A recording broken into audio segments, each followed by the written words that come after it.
Hello everyone, welcome to my channel. आज हम इस वीडियो में छत्तीसगढ़ की जलवायु के बारे में डिटेल से समझेंगे कि किस प्रकार की जलवायु छत्तीसगढ़ में पाई जाती है और इस पर्टिकुलर टॉपिक से किस प्रकार के क्वेश्चंस पूछे जाते हैं।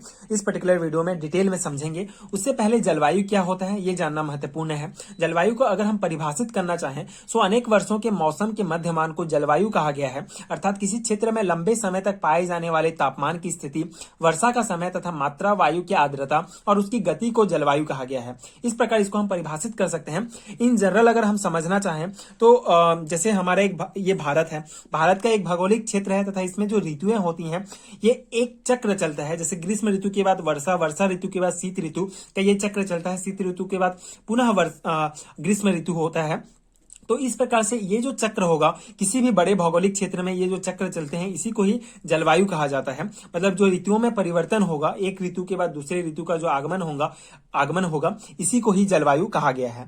इस प्रकार से जलवायु को प्रभावित करने वाले कुछ महत्वपूर्ण कारक भी हैं, जैसे भूमध्य रेखा से दूरी। कोई भी क्षेत्र, कोई भी भौगोलिक क्षेत्र भूमध्य रेखा से कितना दूर है, कर्क रेखा, मकर रेखा से कितना दूर है, ये जो रेखाएं होती हैं विश्व भूगोल में वे प्रभावित करती हैं। इसके अलावा समुद्र से कितनी दूरी में भौगोलिक क्षेत्र स्थित है, महासागरीय धाराएं जैसे अल्लिनो, लालिनो, गल्फ स्ट्रीम। इसके अलावा पर्वतों की स्थिति एक महत्वपूर्ण भूमिका निभाती है किसी भी क्षेत्र की जलवायु में। जैसे अगर छत्तीसगढ़ को हम कंसीडर करें तो मैकल पर्वत श्रेणी के कारण राजनांदगांव व कवर्धा क्षेत्र में वृष्टि छाया का निर्माण होता है, जिसके कारण वर्षा कम होती है। तो ये एक महत्वपूर्ण कारक हो गया जो जलवायु को प्रभावित करता है। इसके अलावा वनों की स्थिति आदि जलवायु को प्रभावित करती है। अगर वन का घनत्व अधिक होगा तो वहां वर्षा अधिक होने की संभावना होगी, और वन का घनत्व कम होगा तो वहां वर्षा भी कम होगा। इस प्रकार ये महत्वपूर्ण कारक है जो कि किसी भी क्षेत्र के जलवायु को प्रभावित करती हैं।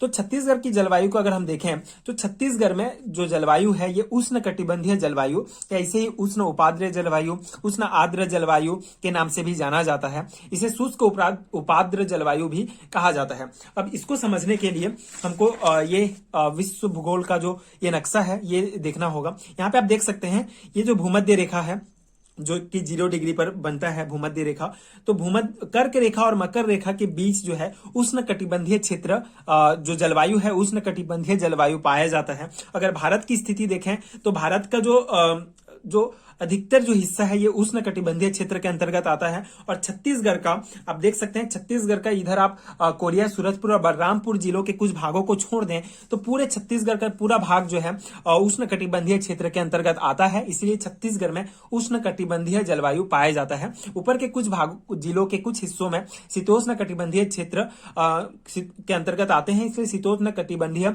जलवायु पाया जाता है। पर छत्तीसगढ़ का आप देख सकते हैं ये उष्ण कटिबंधीय क्षेत्र है कर्क रेखा और मकर रेखा के बीच में, और ये जो है छत्तीसगढ़ की स्थिति है। तो इसका मैक्सिमम भाग जो है उष्ण कटिबंधीय क्षेत्र में आता है, इसलिए उष्ण कटिबंधीय छत्तीसगढ़ में जलवायु पाई जाती है। ये आप देख सकते हैं। आई होप कि आपको समझ में आ गया होगा।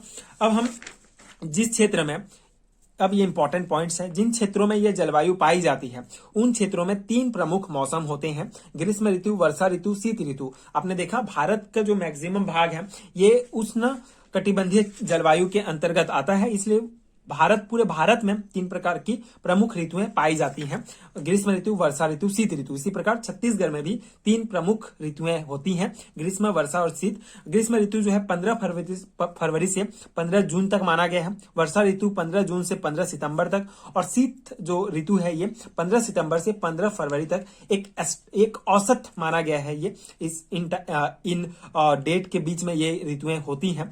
वर्षा ऋतु के बारे में डिस्कस करते हैं। सो वर्षा ऋतु छत्तीसगढ़ में सर्वाधिक वर्षा बंगाल की खाड़ी से आने वाली जलवायु जो मानसून है उससे होती है। ये पॉइंट्स क्वेश्चंस पूछे जाते हैं, ये पॉइंट्स आपको याद रखने हैं कि ये छत्तीसगढ़ में मुख्यतः किस शाखा की मानसून से ज्यादा बारिश होती है। तो ये महत्वपूर्ण है। बंगाल की खाड़ी की जो शाखा से जो मानसून आते हैं उससे 90% जो वर्षा होती है ये छत्तीसगढ़ में बंगाल की खाड़ी से आने वाली जलवायु से होती है। अरब सागर से आने वाली शाखा से 10% लगभग वर्षा होती है। आप यहाँ पे नक्शा में देख सकते हैं, ये दक्षिणी पश्चिमी मानसून है। ये जो मानसून है, बंगाल की खाड़ी से जो मानसून आती है, इससे 90% वर्षा छत्तीसगढ़ में होती है और अरब सागर से आने वाली मानसून से केवल 10% वर्षा ही छत्तीसगढ़ में होती है। इस प्रकार ये मानसून, बंगाल की खाड़ी का मानसून छत्तीसगढ़ में वर्षा का मुख्य कारण है, प्रमुख शाखा है। इसके अलावा छत्तीसगढ़ में सर्वाधिक जो वर्षा है अबूझमार की पहाड़ी में होती है। छत्तीसगढ़ में कम वर्षा मैकल पर्वत श्रेणी में होती है, क्योंकि यहाँ पे वृष्टि क्षेत्र जो है, इसमें वृष्टि छाया का निर्माण होता है, इससे छत्तीसगढ़ में बन जाती है, इसलिए कम वर्षा होती है। इसके अलावा छत्तीसगढ़ की जो औसत जो वर्षा है, ये 1300 से 1325 मिलीमीटर है तक होती है, या इसको सेंटीमीटर में अगर देखें तो 125 सेंटीमीटर से 150 सेंटीमीटर जो औसत वर्षा है छत्तीसगढ़ में होती है। छत्तीसगढ़ में दक्षिणी पश्चिमी मानसून पाया जाता है। सर्वाधिक वर्षा बंगाल की खाड़ी शाखा के कारण होता है। तो ये पॉइंट जो है पूछे जाते हैं कि सबसे अधिक वर्षा कहाँ होती है, सबसे कम वर्षा कहाँ होती है, कितना औसत वर्षा कितना होती है। तो ये पॉइंट्स जो है आपको ध्यान में रखना है बहुत अच्छे से। इसके अलावा और कुछ पॉइंट्स हैं, जैसे छत्तीसगढ़ में सर्वाधिक वर्षा वाला जो जिला है जसपुर दंडकारण्य क्षेत्र रायगढ़ बेसिन, यहाँ पे सबसे अधिक वर्षा होती है। सबसे कम वर्षा कवर्धा राजनांदगांव वृष्टि छाया क्षेत्र के कारण और पूर्वी बघेलखंड महानदी बेसिन इन सब में होता है। आप यहाँ पे एक जो है हर एक क्षेत्र का औसत वर्षा का है सेंटीमीटर में है दिया गया है। जैसे जसपुर रायगढ़ क्षेत्र में आप देखेंगे 150 सेंटीमीटर से अधिक की वर्षा होती है इस क्षेत्र में, एक औसत एस्टिमेट है ये। इसके अलावा छत्तीसगढ़ के मैदान में 145 से 150 सेंटीमीटर तक वर्षा होती है। इधर आप देखेंगे पूर्वी बघेलखंड में 161 से 160 सेंटीमीटर के आसपास वर्षा होती है। 115 सेंटीमीटर वर्षा मैकल श्रेणी में देख सकते हैं, सबसे कम है यहाँ पे कवर्धा राजनांदगांव क्षेत्र में। इसके अलावा बस्तर क्षेत्र में 150 से 250 सेंटीमीटर तक वर्षा होती है। तो ये जो है एक औसत मान है छत्तीसगढ़ में वर्षा का, आप इसको भी ध्यान रख सकते हैं क्योंकि ये क्वेश्चन में पूछा जा सकता है बस्तर क्षेत्र में कितनी सेंटीमीटर वर्षा होती है। तो ये इंपॉर्टेंट पॉइंट्स हैं। इसके अलावा शीत ऋतु और ग्रीष्म ऋतु के कुछ इंपॉर्टेंट पॉइंट हम देख लेते हैं। यहां से शीत ऋतु जो है सर्वाधिक ठंडा स्थान पेंड्रा व मेन पार्ट है, इसे मेन पार्ट को छत्तीसगढ़ का शिमला भी कहा जाता है। शीत ऋतु में जो छत्तीसगढ़ में जो वर्षा होती है वह पश्चिमी गर्तों के कारण होती है, यह भी महत्वपूर्ण पॉइंट है। इसके अलावा ग्रीष्म ऋतु सर्वाधिक गर्म स्थान पूछा जाता है, जांगीर चांपा जो है सर्वाधिक गर्म स्थान है। ये शीत ऋतु और ग्रीष्म ऋतु के बारे में आपको इतना बस ध्यान रखना है कि सबसे ज्यादा शीत ठंडा कहाँ पड़ता है, सबसे कम ठंडा कहाँ पड़ता है, सबसे जो है सर्वाधिक गर्म स्थान कौन सा है। तो ये पॉइंट इंपॉर्टेंट है। सो ये था इस टॉपिक का एनालिसिस। आई होप कि आपको समझ में आया होगा और आपके एग्जाम प्रिपरेशंस के लिए हेल्पफुल हुआ होगा। अगर हेल्पफुल है तो आगे के वीडियोस देखने के लिए प्लीज चैनल के साथ जुड़े रहिए। इसी प्रकार के टॉपिक्स के अगर आपको नोट्स चाहिए तो आपको नीचे लिंक मिलेगा, आप वहां से नोट्स भी डाउनलोड कर सकते हैं। और अगर आपको इसी प्रकार से किसी और टॉपिक्स के वीडियो चाहिए तो आपको नीचे कमेंट भी कर सकते हैं।